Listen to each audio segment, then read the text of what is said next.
rassemblement contre l'esclavage en Libye a lieu début décembre. Elle a été organisée par le CCEL, Coordination contre l'esclavage en Libye, en réaction à la diffusion du reportage de CNN montrant des migrants vendus aux enchères là-bas. Cette marche fait suite à celle organisée le 18 novembre, ayant rassemblé 1 millier de personnes selon la préfecture de police de Paris, 6 000 selon les organisateurs.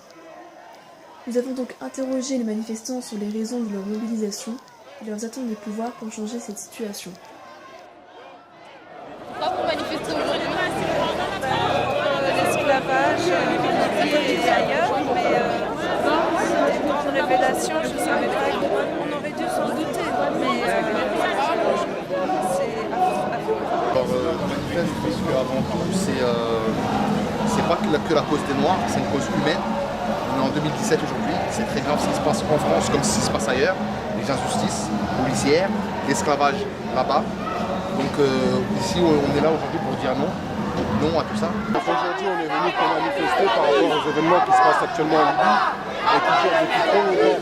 Ça fait longtemps qu'on sait que ces choses-là existent et qu'il y a une hypocrisie qui s'est faite autour de tous ces événements parce que les gens veulent nous faire comprendre que non. Aujourd'hui, rendre un homme, rendre un être humain, c'est quelque chose qu'on peut accepter. Alors qu'on devrait tous être révoltés par ce qui se passe à l'heure actuelle. Nos ancêtres ont lutté par rapport à ça et aujourd'hui on se retrouve au point de départ, nous-mêmes, à défiler dans les rues de Paris pour manifester contre l'esclavage. I feel sorry because our brothers being sold into slavery in 21st century. This is heartbreaking. I want to be part of this demonstration. Et que pensez-vous que la France peut faire pour changer cette situation? Certainement, peut-être faire des pressions diplomatiques. Sarkozy il a permis que la guerre ait lieu en Libye. Les gens ils se sont complètement ils ont fait ça et puis se sont désintéressés. Et la chose a pourri et voilà où on en arrive là. Intervenir, envoyer leurs forces armées pour intervenir dans cette situation où c'est les coupables, il y a des vidéos, on voit leur tête, on les chope, et puis voilà, on fait la loi. Merci. Alors, ce qu'il faudrait dans un premier temps, déjà, c'est d'aller extirper ceux qui sont encore en captivité. Et ça, je pense qu'on peut mobiliser les forces spéciales françaises pour ça. Et de deux, ce que je voudrais également aujourd'hui, c'est qu'il y ait les moyens nécessaires pour essayer de d'aller chercher ceux qui sont responsables de cela, les réseaux qui ont alimenté cela, tous ces gens soient mis devant leurs responsabilités. Ça aussi, je pense que c'est possible de le faire. The government of Libya, as European Union of French has to ask before it's too late. L'esclavagisme là, elle est dans beaucoup de monde. This is heartbreaking as a human being. Dans le Liban,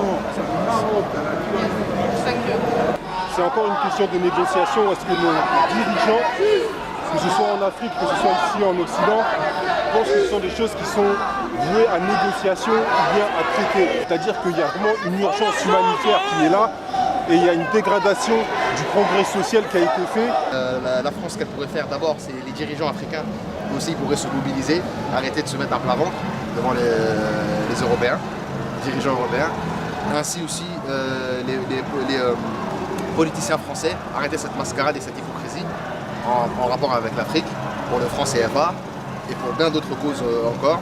Donc tout le monde sait ce qui se passe en Libye, en Mauritanie et bien ailleurs aussi, en Arabie Saoudite. Et c'est une question d'intérêt, de conflit d'intérêt. Quand il y a de l'argent, tout le monde se tait. Et aujourd'hui, on est là avec le peu de pouvoir qu'on a pour dire non, s'indigner sur ce qui se passe et ne pas tolérer vraiment c'est une barbarie en fait. C'est un crime contre l'humanité. Donc on se lève aujourd'hui et j'aurais voulu qu'on soit plus nombreux, mais c'est déjà ça. D'accord, merci. En attendant, lors du sommet Europe-Afrique d'Abidjan en Côte d'Ivoire, mercredi 29 novembre, les pays européens et africains, appuyés par les Nations Unies, l'Union européenne et l'Union africaine, ont décidé de mener des opérations d'évacuation d'urgence de migrants victimes de trafiquants.